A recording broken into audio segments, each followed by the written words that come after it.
what's up? Hello, I hope you all are doing well. If you're working with a Western calendar, you will know that November is next month, and it is that time of year again for Nonfiction November. This is a reading initiative, or sort of a reading challenge that Olive from A Book Olive always gets going and has been doing for a few years now, which challenges folks who may not read all of that much nonfiction during the year to pick up a nonfiction book during the month of November and give it a try. For folks who are really voracious nonfiction readers like Bex, there are single word prompts for which you can sort of gauge or match up the books that you want to read this November too, if you care to do so. And every year I see Bex do this, and I always have a little bit of Nonfiction November FOMO, and a little bit of a guilt trip, because I don't read a ton of nonfiction, despite the fact that my nonfiction shelf is behind me in nearly every video now. My fiction is below me. But I read so much fiction during the year for book club. All of our book club books almost always are fiction, and I just really love stories. And for someone who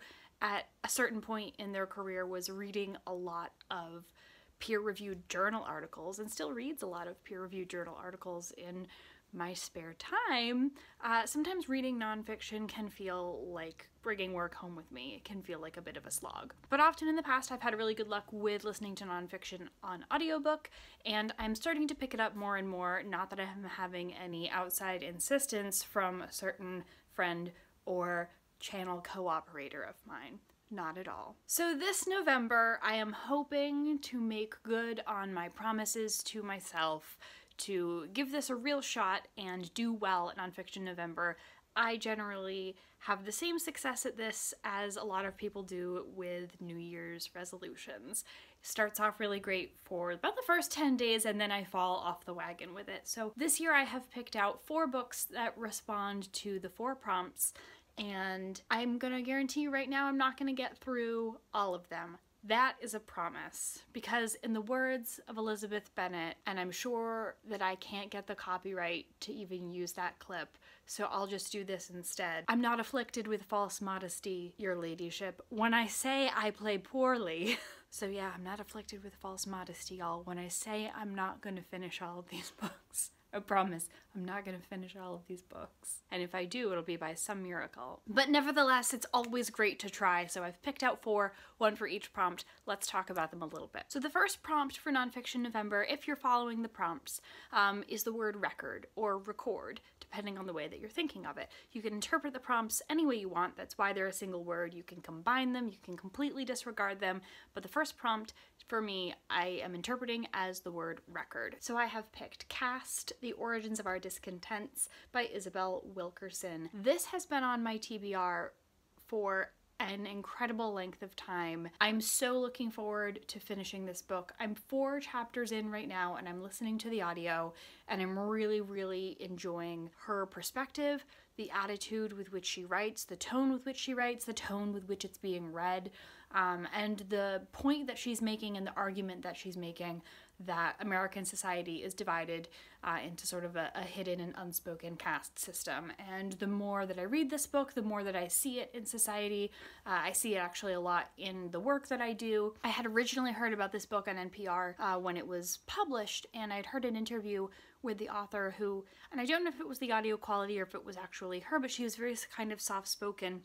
And this book is definitely not soft-spoken, but it's also not angry and in your face. She has a very nice balance that she strikes, especially for someone who very much deserves to be angry, I'm sure. So actually my first goal will be to finish listening to this. It's about 14 hours, and I think I'm around 16% done, so we'll see how that goes. Another one of the prompts is the word secret, and thinking about that, I closely related it to the word myth. So for this prompt, I am choosing American Detox, The Myth of Wellness and How We Can Truly Heal by Carrie Kelly. I heard about this book at the beginning of the year. I've been waiting for this for 8 months from the library. I only just got it off of my holds list last week, and I've already made a little bit of a dent in it. This is a book about a woman who lost her stepfather in the September 11th attacks on the World Trade Center in New York City in 2001, and because of that sort of went down this path of like the Gwyneth Paltrow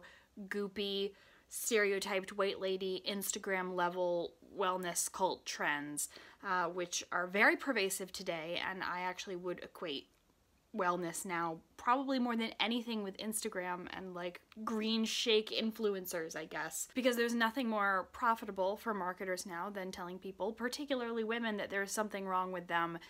They just don't know about it from a doctor, and all of these other ways that they need to be told that there's something going on and there's something wrong and they can solve it if only they had this one thing, if only they tried this one practice. And in a lot of ways, there are a lot of wellness practices that work for a lot of people that are not necessarily medical, and they're not a game or an MLM or some type of system that's made to con you out of your money. I'm not saying that, and this book isn't either, but this book does look at the way that we've been taught to think about wellness in a capitalist society and starts to dismantle what parts we can leave and what parts we can take away, and the inherent racial constructs that are defined in a system of wellness. And it's very, very well done. I really appreciated the foreword by Reverend Angela Kyoto Williams, and I haven't finished this, but it is so good so far, and I'm going to try and finish this month too. Got a lot of listening and a lot of reading to do. Mostly just a lot of listening to do all the time. Another prompt for Nonfiction November is element. And what better way to think about this in my mind than to pick apart different elements of American society, which is why I have chosen Palaces for the People: How Social Infrastructure Can Help Fight Inequality, Polarization, and the Decline of Civic Life by Eric Kleinenberg. I believe this is the same man. He is a sociologist who wrote Modern Love with Aziz Ansari, if you've read that. I know that book was very popular back in like 2016 and 17. And this book I heard about on one of my favorite podcasts, The Librarian is In, from the New York Public Library. I believe they interviewed him. And it discusses how places like public libraries are sort of palaces for the masses, for society, the last real bastions of non-transactional opportunity and thought, places where you can go where it is okay to just exist. In this book, he discusses things like libraries, public transportation, etc., to sort of talk about how we can fight, as he calls it, the decline of civic life. Since 2018, this has been on my TBR, and since 2020, this has been on my shelf. It's not actually all that long. It's just about 240 pages. There's no reason that I should not finish this. There's no reason that I should not be reading this month. It is short, sweet, and I'm so excited about it. I have been for a while, and it is absurd to me that I haven't already picked it up beforehand. And then lastly, and perhaps most delightedly, is the prompt of Border. And I have chosen for this a book which had to make it into my Nonfiction November TBR somehow, and the prompt was just too perfect to fit this place, which is having quite the border challenge at the time. And this is a book that Bex gave me for my birthday. I have a fall birthday, so she just sent this to me. It just came out, and it could not have been a more perfect choice of a book for me, because it is about something that I, one, really love, and two, gives me something to probably be angry about, which is just the perfect combination of tones for a book that I can tell I'm going to enjoy. And that book is Muppets in Moscow, the unexpected, crazy true story of making Sesame Street in Russia by Natasha Lance Rogoff. First of all,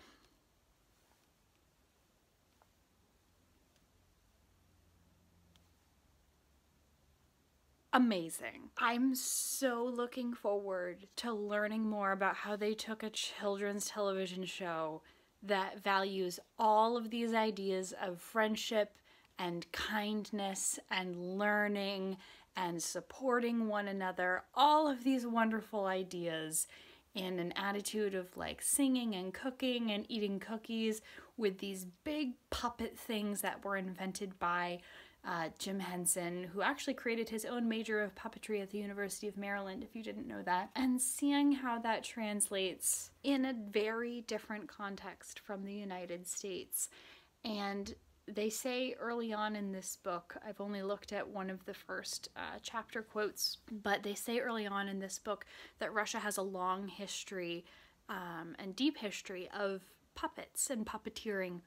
And You can interpret that however you like, but puppetry has always been big in terms of entertainment over there, and why would we bring in these weird, friendly American Muppets? I'm so excited about this book, and I think for Border it winds up being the perfect choice. If you're participating in Nonfiction November, we would love to hear about what you're reading, so feel free to leave a comment. If you're not already familiar with Nonfiction November, definitely check out Olive's announcement video and her recommendations list. If you're new to nonfiction or don't read a lot of nonfiction and you don't know where to start, both of those videos are linked down below.